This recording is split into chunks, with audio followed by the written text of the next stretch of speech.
কি করে বলবো কি হলো? পরীক্ষায় ফলাফলে আমি কেন শূন্য পেলাম স্যার? শূন্য পাওয়ার মতো তো পরীক্ষা আমি দিইনি। ঠিক, এইটা ঠিক বলেছ। আমিও মনে করি শূন্য পাওয়া তোমার উচিত হয় না, কিন্তু তার থেকে কম তো দেওয়া যায় না, কি করি বলো? কেন এরকম বলছেন? আপনার মেয়ের সাথে কেন ইন্টু পিন্টু করেছি?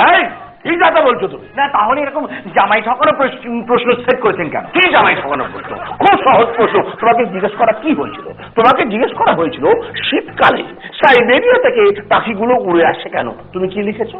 ঠিকই তো লিখেছি, সাইবেরিয়া থেকে উড়ে আসে কারণ তাদের কাছে ভাড়া নেই প্লেনের টিকিট কাটার মতো, তাই উড়ে আসে। চমৎকার চমৎকার। তোমাকে প্রশ্ন করা হয়েছিল গত শতাব্দীর বিজ্ঞানীদের সম্বন্ধে তুমি কি জানো? এটাও কি ভুল উত্তর দিলাম? গত শতাব্দীর বিজ্ঞানীরা সকলে মারা গেছেন, কেউ বেঁচে নেই। বাহ বাহ বাবা, এইটুকুই তুমি খালি জানো। তোমাকে জিজ্ঞাসা করা হয়েছিল যে মেরু প্রদেশের দুটো প্রাণীর নাম লেখো, তুমি কি লিখেছো? লিখেছি তো ঠিকই, ওই একটা হলো শ্বেত বল্লু, আরেকটা শ্বেত বল্লু। বাহ বাহ অপূর্ব।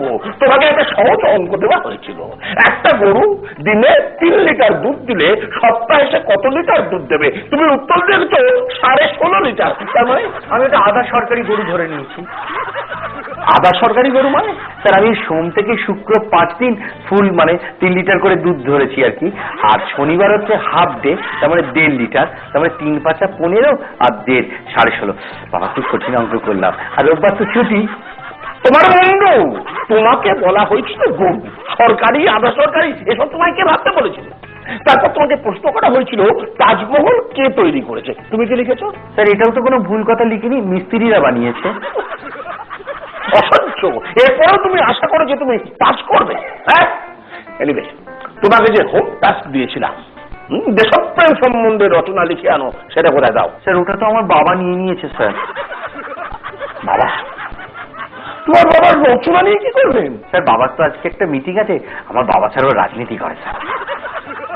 পারিবারিক ব্যাপারে আমার ঢোকা উচিত হবে না। আচ্ছা, তোমাকে যে প্রশ্ন করে, আমি তোমাকে নতুন প্রশ্ন করি, এমন একটা বস্তু বলো যা বিভিন্ন জায়গায় বিভিন্ন নামে পরিচিত। খুবই সোজা স্যার, চুল। কিরকম? কেন স্যার?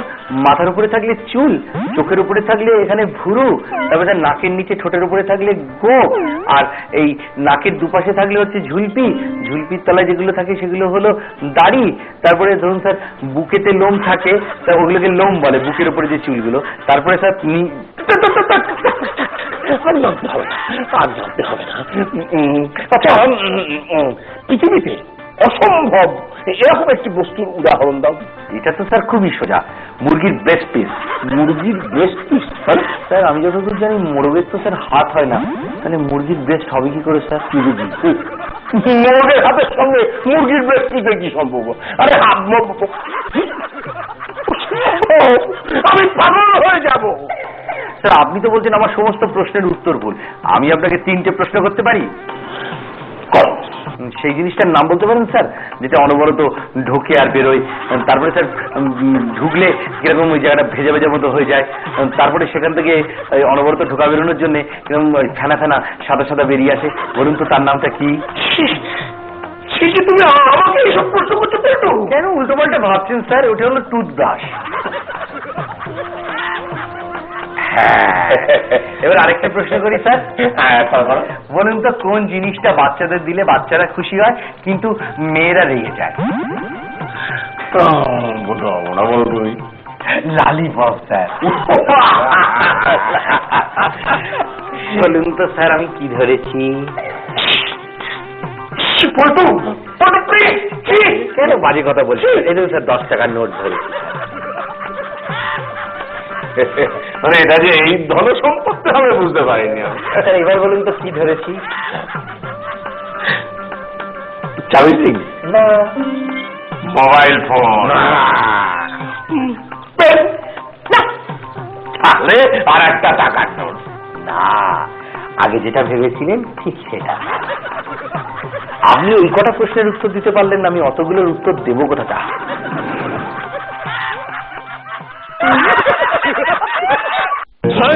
সুধীর আসছে, সাহেবের শরীর ঠিক নেই, পেমেন্টটা তো নিতেই হবে, কালকে আবার আসবো।